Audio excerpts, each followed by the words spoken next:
Okay, it's going to be a quick review of Josh Barnett's Bloodsport 13. If you haven't seen it yet, Zack Sabre Jr. and Jonathan Gresham, I thought it was pretty good, man. They actually go to a 15-minute time limit draw, and they actually do go into overtime. Personally, for me, I think that was the match of the night. The main event is actually Gabe Kidd and Josh Barnett. One of the best things about the show is the aftermath with Gabe Kidd and Josh, just a post-match promo. You just learn about how much Josh Barnett has helped Gabe Kidd out. The main event was interesting. I think some people are going to find it disappointing because of the finish and the length of it.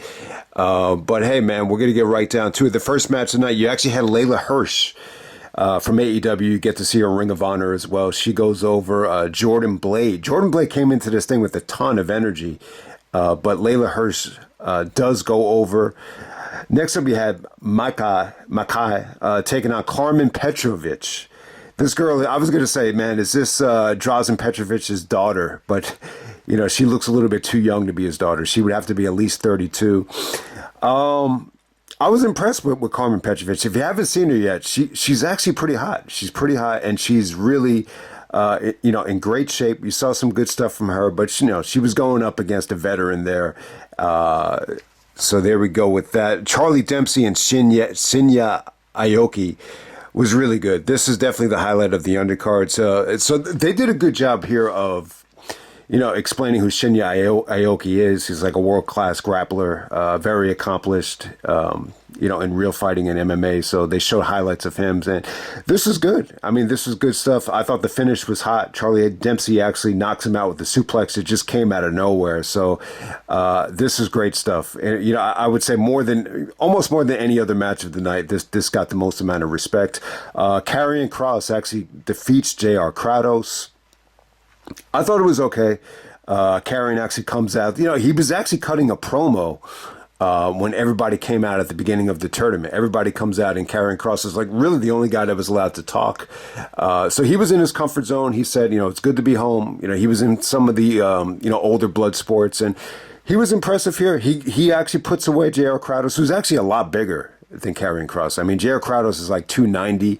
I think Karrion Kross is like maybe 250, 260. But yeah. Kross is actually good for the blood sport in the blood sport environment. I thought this was definitely it was a solid match.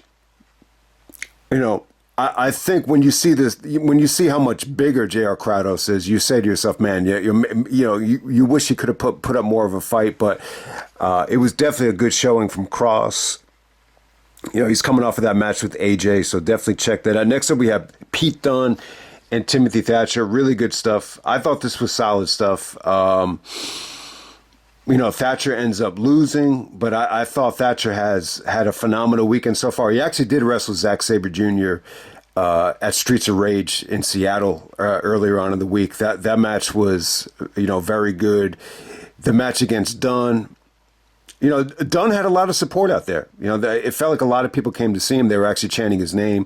The highlight of the match for me, though, is Timothy Thatcher had Dunne in a hammerlock and just started throwing knees at him like it was vicious as hell. But, once again, Dunne, starts going to work on Timothy Thatcher's fingers to set up the submission there. Good stuff, though. Good stuff. I think it could have been a little bit better, but I was satisfied with this in terms of them getting time. They got plenty of time out there compared to everything else.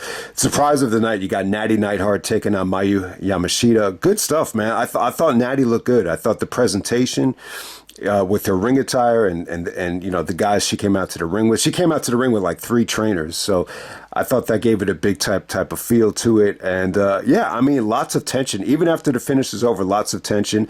Some of the counters to the ankle locks here were kind of weird, though, because there's no ropes, there's no turnbuckles, so it's almost like they had to stop themselves before they got hit into the ring post.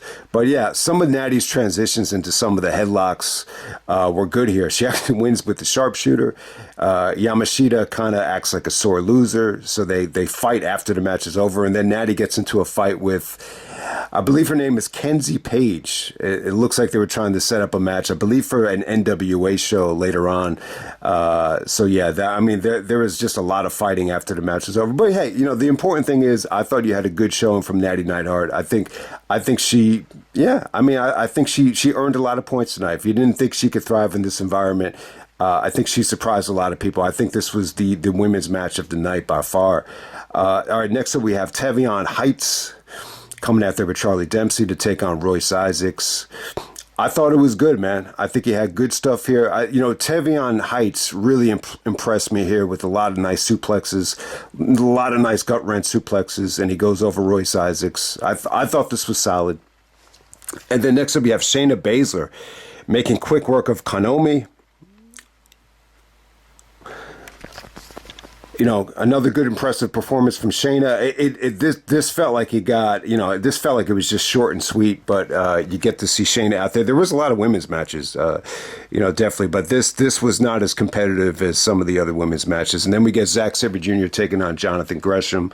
Awesome stuff. I mean, this went into overtime. The finish actually features Zack playing possum, selling a leg injury. Gresham, goes for the kill. He misses him, and then Zack just, hits a running kick right to Jonathan Gresham's face to knock him out. So Gresham does lose here. There's no shame in losing to Zack Sabre Jr. You might as well be losing to God. I think Zack Sabre Jr. is that good, but a lot of good stuff here. Lots of good strikes. Lots of great submission work from both guys. Both guys are made for this thing. It wasn't as aggressively explosive as Gresham's match against Suzuki from Bloodsport 1. I mean, that had a layer of violence to it that this just didn't have. But it was still awesome though, man. You still saw a lot of good tension here. There was a ton of counters where they ended up getting thrown off out of the ring. And it just created a lot of tension, just lots of good stuff here. I mean, these two guys are so awesome. I mean, it really hit me when I was watching this match. I think, Ring of Honor losing Gresham, under the Tony Khan Ring of Honor, I think that was one of the biggest mistakes. I think it was a huge mistake, to rush, getting the title off of Gresham, because Gresham really, he brought something unique. He brings something unique to wrestling. I mean, he's really that good. I know he's not the most marketable guy in the world because he's a little bit short, but god damn it, man, he is just so friggin' good on the mat in terms of submission. So a match made in heaven right here. I thought this was great stuff. And then the main event, we have Josh Barnett taking on Gabe Kidd. Gabe Kidd actually gets into like a fight with a 12-year-old kid. I don't know what the kid said to him, but it looked like, Gabe Kidd wanted to go into the crowd and just smack the shit out of this kid. And it's ironic that Gabe's last name is Kidd, but, that kind of took away from the match a little bit. But, I mean, this kind of ended like right before it got going, though. I mean, was just straight up, feeling each other out, lots of grappling, lots of counters. And then all of a sudden, Gabe Kidd just knocks out Barnett with a power driver out of nowhere. But hey, the important thing is you got a great post-match. Yeah, Gabe Kidd, put over Josh Barnett and just say that this guy deserves more credit than anybody for, supporting pro wrestling. And he did say that it's a New Japan guy, coming out victorious here. So great post-match. It really makes you, appreciate what they went for here. They went for more of a realistic type of feel. Josh has had, much better matches than this at Bloodsport. The Moxley matches were incredible. There's so many other good matches that Barnett has had. Even the match with the MVP is probably going to be more well received than this, but I think he just really wanted to go out of his way and just, put over Gabe Kidd in a huge way and just have him win convincingly. So, but yeah, if you haven't seen this show yet, I would definitely say check out the Nattie Neidhart match. I thought Pete Dunne and Timothy Thatcher was very satisfying. Zack and Gresham is the match of the night. I would say that the sleeper of the night is the Charlie Dempsey match against Shinya Aoki. It was cool. It kind of felt to me like Aoki was kind of out of his comfort zone, but he was able to kind of blend, the striking ability with his grappling ability, and I thought it worked out well. I thought that finish there was the most, I don't want to say the most abrupt, but definitely the surprise finish of the night because it just came out of nowhere. So good match for Charlie Dempsey. Awesome stuff right there. So really enjoyed the show. Is it the best Bloodsport ever? I would definitely say no. Bloodsport's definitely had much better shows than this, but I thought this had good depth. You get a nice variety of men and women on the show. It felt like it was pretty much even here. But yeah, definitely check it out if you haven't yet. I think Zack Sabre Jr., Jonathan Gresham is going to definitely end up being one of the best matches of WrestleMania weekend. I thought it was that good, so definitely check it out.